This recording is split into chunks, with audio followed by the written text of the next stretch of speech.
Shalom frères et sœurs, c'est le frère Jean-Patrick avec vous. Et aujourd'hui, nous allons dans la parole de Dieu.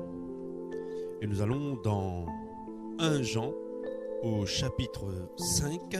Et nous allons proclamer du verset 19 à 21. Où il est dit: nous savons que nous sommes de Dieu et que le monde entier est sous la puissance du malin.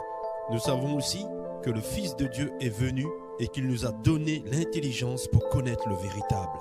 Et nous sommes dans le véritable, en son Fils Jésus-Christ. C'est lui qui est le Dieu véritable et la vie éternelle. Petits enfants, gardez-vous des idoles. Amen. Il est dit dans ces quelques versets que nous venons de lire que nous savons que nous sommes de Dieu. Pourquoi? Parce que nous avons reconnu que le Seigneur Jésus-Christ est l'envoyé de Dieu, qu'il s'est fait homme et qu'il est venu afin que nous soyons sauvés. Et nous nous sommes repentis de nos péchés. Et par la grâce de Dieu, par la puissance du Saint-Esprit, nous marchons dans la sanctification. Nous avons l'espérance dans le Seigneur. Et il nous est dit aussi que nous savons par l'Esprit de Dieu et par la parole de Dieu, par le Seigneur lui-même, que le monde actuel est sous la domination du malin, des démons, des légions, du diable lui-même, l'esprit du prince de ce monde.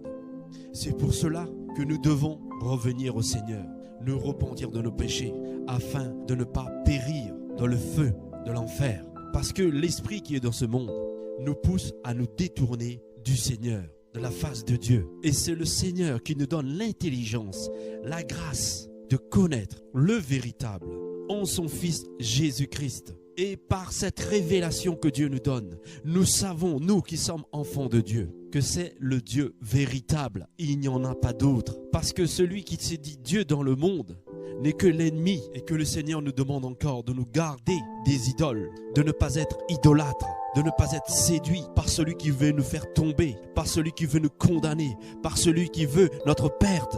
Et nous savons que les puissants de ce monde sont influencés par l'esprit du prince de ce monde, pour faire des choses contraires à celles de Dieu, pour emmener l'homme à sa perte, pour détruire l'homme, l'image même de Dieu.